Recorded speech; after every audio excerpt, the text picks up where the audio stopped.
time for our first ever global Google Plus Hangout. Yes. These are all historic moments, people. We have here in the studio, along with the Will of DC, please welcome Mistress of Moosh, Olga K. Woo! Hi. I'm tweeting right now. We're doing everything like in the moment, in real time. I'm an instant tweeter. I'm working as we're speaking right now. now. You live in LA, but you are from Russia. Yes. And you've been doing YouTube for a while, but you have a new milestone to share with people, right? Yes, I would love to share. So I've been, like you said, I've been doing YouTube for 5 or 6 years, and I've done the originals. Right, right. And I've done so many things on YouTube. I did comedy, daily vlogs, cats channels, dogs channels, gaming channels, and right now I just opened my new channel, and it's a beauty fashion channel. Very nice. And I've never been so excited. Yes. Very appropriate, Miss Fashionista. Thank you.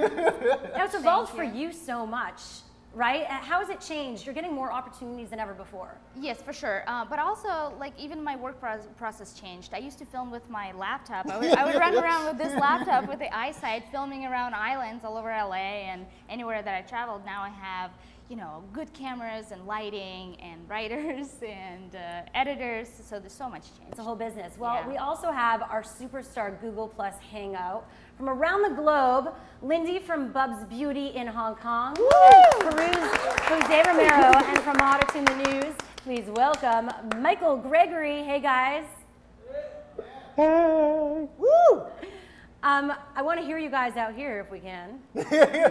Make sure I'm hearing you guys. There she is. Michael, first off, for you, you've had many YouTube firsts. You were one of the first to create a song that hit the charts. Now, tell me about what that milestone meant for you, and even with this recent one, how you continue to keep coming back with more. I think I just shed a single tear when that happened. I think that was, you're talking about the Bed Intruder song. It was 89 on the Billboard charts. And so we sent Antoine a gold record. We sent him some champagne. We just had a little celebration from afar. Yeah, and you were also able to give that money back to him, which is amazing. Now, what do you do with this guy? Now we have Dame Drops, this new guy. Do you continue to do those deals? So we're doing the same deal. It's just a 50-50 split on iTunes. And we're not really giving them anything because they co-wrote the song. You know, it's like Rodgers and Hammerstein. It's like writing The Sound of Music, practically, except it's about a cheeseburger. And how do you know what songs are going to be amazing to remix? You can tell with Dame Drops, with the new song, because he just has so much passion. And it really is like a love song, you know? It's like a great love ballad, like Whitney Houston. Yes, it is.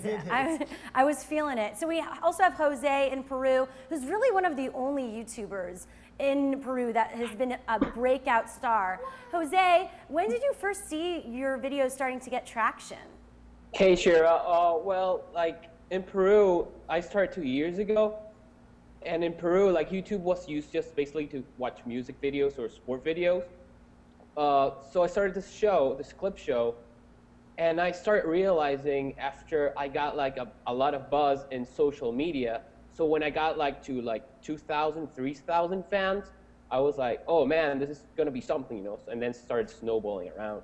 The first couple thousand is really when you start feeling it, right? Yes, even first 100, I remember posting my first video, and because I've seen so many people like Lonely Girl 15 and Lisa Nova, and everyone was commenting, and I posted my first video, I'm like, nobody's saying anything, why is that? And then slowly people started watching, so that's, yeah. And I feel like now you see a few thousand, you're like, oh, whatever, that's nothing, because people expect such big numbers. Yes. A lot of things changed. Now to be really popular on YouTube, you literally have to have millions of views and millions of subscribers to stand out. And someone in Hong Kong who's here right now does have millions of views, over 1 million subscribers. Lindsay in Hong Kong. I want to bring you in here. How have you seen YouTube change?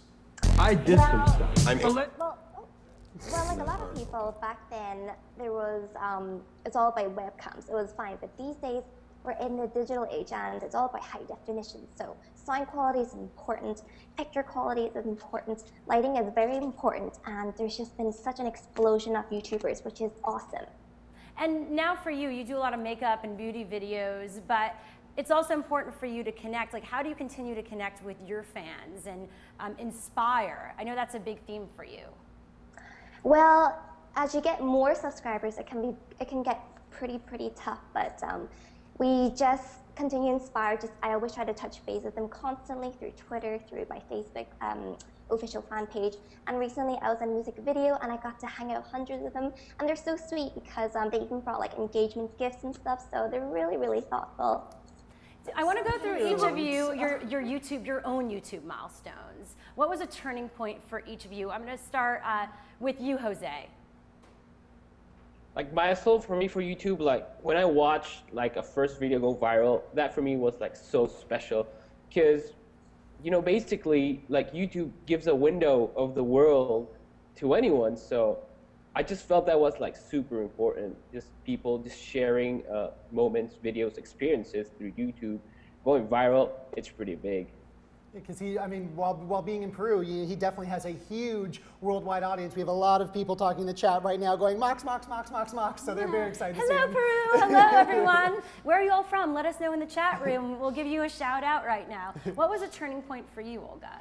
I always say I've never been a viral YouTuber. None of my videos really went viral, but I've been doing it for so long. And I remember 2 years ago when I was approached to do Olga K's Circus. And I said, yeah, sure, let's put this video together. And 40 people were on the crew, and everyone was working together, and everyone was so excited when it came out. It was such a huge deal. Yeah, like everyone was tweeting about it. I was like, wow, we have a great community. And that was a big thing for me, where a lot of people recognize, you know, something beautiful and it was really, I think, one of the first short films that YouTubers did. Because I mean, that's what it was. It was such a, it was ahead of the time. Yeah. Yeah. Now, Michael, what was a big milestone for you, a turning point that you said, okay, there's a huge opportunity here?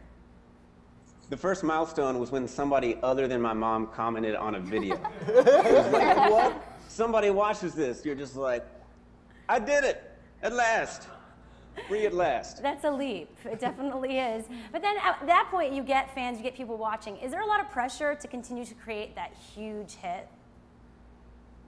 I think if you put that pressure on yourself, then you're not doing yourself a service creatively. You should just do whatever drives you, and you're going to make a better video. And then if you get a hit, you get a hit. Lindy, what does it mean to you to be a viral star, YouTube star in Hong Kong? It is incredible. I mean, with Hong Kong, I feel like YouTube, it still hasn't properly expanded yet. Like there's not that much people using as much as it is in the States or in Europe, but now I can slowly see it shifting, and yeah, it's very, very exciting, and I guess being able to be in the press a little bit more helps to expand the market a little bit more. Yeah, definitely. Yeah. I mean, where do we see this platform going? I want to hear from everyone, because I'm sure everyone has different takes on where they see their channels going. And for their fans, for all your fans out there, like, what can they expect from you in the next year or so? Well, I feel like I've been saying this for the last year and a half, but I feel like finally the two worlds will collide, where YouTube will collide with Hollywood, and Hollywood is already here. Yes. But more and more, we're going to see more collaborations of all the creatives together, and it's not like, oh, they're just on the internet. So now it's going to be one big thing.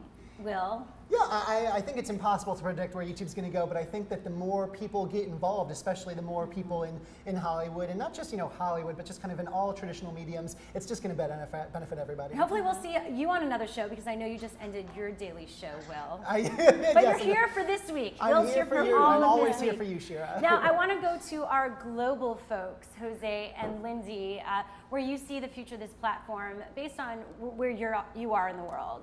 Lindsay? Um, I know it's a heavy question. We ask hard-hitting questions here. It is exciting because back then it was all about TV, but now these days internet is getting so powerful, right? So because internet is the next to be thing, I can definitely see us, I don't want to say like completely taking over, but it seems like it's definitely heading in that direction. Yeah, definitely. And Jose, I know you've recently even started another channel, The Cute Win Phil en Espanol, which was a show from a YouTuber over here, and now it's becoming franchised almost. International, yeah. Well, yeah, like I started doing like the Cute Win Fail show in Spanish version, and it's going pretty good. It just started like 2 months ago. It's doing pretty well.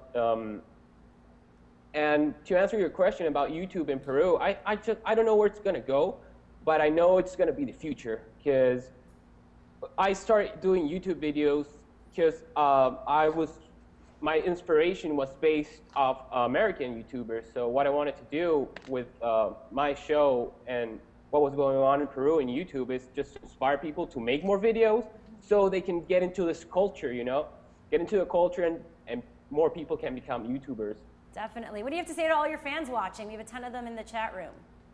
Yeah, Facebook, that's like my branded catchphrase. So, hi to everyone.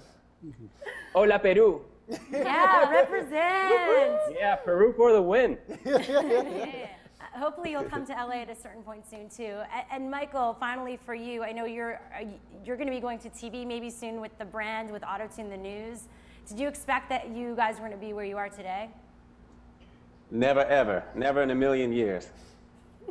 You lived for a million years? Yeah, I was born like 900,000 years ago, so there's a little bit of exaggeration there, but. And so what do you have to say to Dan? Do you have a thank you to say to all these stars that you've been able to bring to another level? Oh yeah, I was just talking to him on the phone the other day. We were thanking each other. I think he's probably going to be in New York pretty soon doing some TV. Very nice. So more to come, I'm sure. For sure. All right, thank you guys so much for joining in our Google Plus live chat. We really appreciate it. Hope to see you in LA soon. Yes. And thanks to Olga and Will for joining. Any last minute shout outs from the chat room that we need to get to? They're just saying their names over and over and over again. They love them all so much. Well, thanks to Olga, thanks to Will for joining us today, and all of you for tuning in. We really appreciate it. Remember, we're live every single day. So come back here tomorrow at noon.